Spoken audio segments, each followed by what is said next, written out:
For all your t-shirt needs, check out TeePublic's Killer Selection. Follow the link in the description.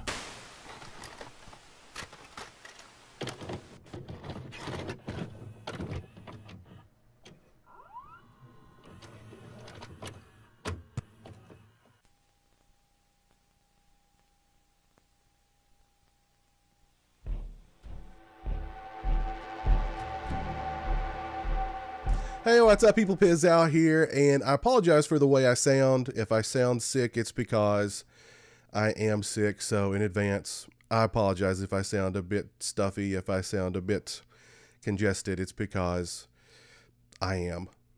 And today I want to talk to you guys about the 1990 miniseries for Stephen King's It. And I really felt compelled to go back and rewatch that miniseries for the first time in a very long time after seeing the new It movie, which I did a review of. I'll put a link to that review in the description. But I noticed that a lot of people were talking trash about the 1990 miniseries in light of the new It release. And I really didn't understand where all the trash talk was coming from, because I thought that the 1990 miniseries for Stephen King's It was kind of heralded amongst most horror fans. And apparently that's not the case. And now, why I think the It miniseries, particularly for people of my generation, is kind of a milestone in our growth as horror movie fans is because the movie deals with childhood trauma.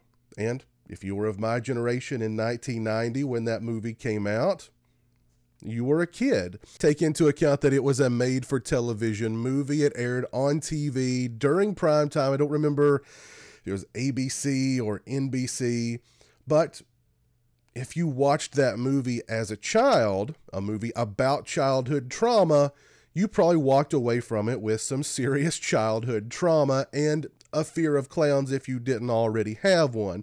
My girlfriend is a perfect case study for how this movie impacted her life in a very serious way as a kid when she first saw it. She is now absolutely petrified of clowns. She refuses to go back and watch the It miniseries. She doesn't want to go watch the new It movie.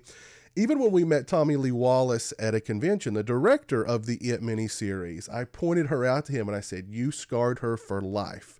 It scarred her for life. She is terrified of clowns to this day. That is because of It." And his response was kind of interesting. He was almost offended by that, to be perfectly honest. He was like, "Where were your parents? Why were your parents letting you watch this movie?" He almost like came over the table at her. It was a really odd encounter, to say the least.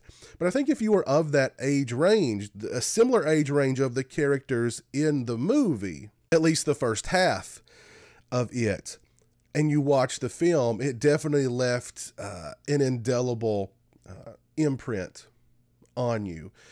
And keep in mind too, horror movie fans, we are a nostalgic bunch. So to look back upon a horror movie like It that had that kind of impact on you as a kid, and maybe even, was the film that started you in horror, that led you down the path of horror, you're going to hold it to a higher regard than maybe it truly deserves. When you think of it, it's probably better in your head than the movie really is. There's many, many movies, I won't name names, that are much better in my head when I think of them than when I go back and I rewatch them now. And that was one of the many criticisms that I recently heard about It from people who were talking down about the movie, that it's all nostalgia, that it's not as good as you remember it being. As a matter of fact, it's really not very good at all. And I heard that not just from horror fans, but from a lot of media outlets. In their review of the new It, they would always mention the miniseries, and as kind of an aside, just say how awful it was, how cheesy it was, how melodramatic it was. And I don't know, I kind of took offense to that, to be perfectly honest. And I wanted to go back and rewatch the movie for the first time in at least several years. And watching the movie again for the first time in a long time, I still really like it. It's still just as good as I remember it being. Granted, it feels a bit dated. There are some melodramatic moments in it. The first half with the Losers Club is much better than the second half with the Adult Losers Club. Even Tommy Lee Wallace admits that. But the one thing that I've heard everybody agree upon, regardless of what side of the fence you stand on when it comes to the miniseries, is that Tim Curry's performance as Pennywise is brilliant. It's absolutely iconic. Tim Curry killed it. He knocked it out of the park. Tim Curry made Pennywise the horror icon that he is. That's why he's on t-shirts. That's why he's on little figures like the one hiding right there behind me. Why he's on posters. Why Pennywise is Pennywise is because of Tim Curry.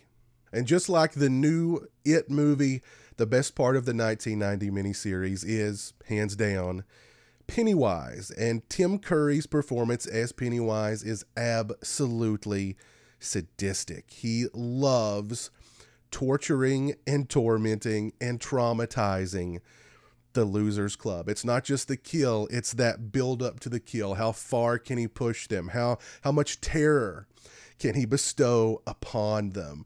And Tim Curry's performance is just, again, brilliant. It's iconic. You can tell Tim Curry seemed to be having a very, very good time playing Pennywise the Clown. I really tapped into the atmosphere of the movie. There's this very grim, ominous atmosphere to the film that kind of works its way under your skin. And I think that's one of the reasons why it resonated so much with us as kids. It wasn't just that there was a scary clown in it, but because of this very creepy kind of mood and tone to the film as well. And I really tapped into that this time watching the movie, and how well Tommy Lee Wallace was able to create that atmosphere and use it as, you know, it's almost like Pennywise has infected this entire town. He's a disease that's infected this entire town, not just, you know, the people of the town, but the trees, the sky, the water, the air. It's all been infected by this disease that is Pennywise. I really felt that while watching the miniseries this time around. I really felt the bond between the Losers Club in the first half of It, and all the actors who portrayed the Losers Club did an absolutely fantastic job. But their bond, you know, I really felt it. There was something sweet about it. I liked and cared for each one of the kids in the Losers Club. And there are some legitimately creepy moments in the miniseries when Belch is lifted up by the deadlights and pulled into that really tiny pipe. That always freaked me out. When Bev returns home and is greeted by Pennywise, that's a really freaky sequence. So there's some legitimately creepy moments in this film as well. Now, on the downside, yes, it does feel a bit dated. The second half with the Adult Losers Club isn't quite as strong as the first half with the kids. There are some melodramatic, kind of over-the-top moments. So it's not a perfect movie. It's not a perfect movie by any stretch of the imagination.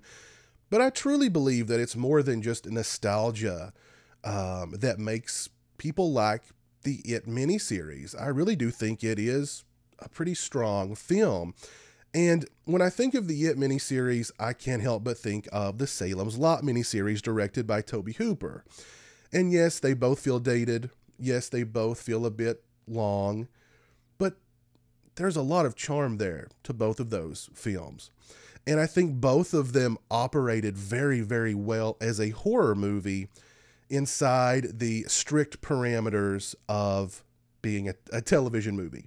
They feel more like a horror movie than a television movie, if that makes sense.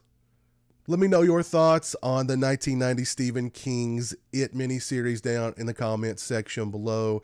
Is it a legitimately good horror movie? Has it aged well? Has nostalgia just fogged our minds and memories when it comes to this miniseries? Let me know down in the comments section below. If you like this video, please leave it a thumbs up. If you're not following me on social media, those links are in the description. They're also right around here. As always, thanks so much for watching. I really appreciate it. Take care, and until next time, peace.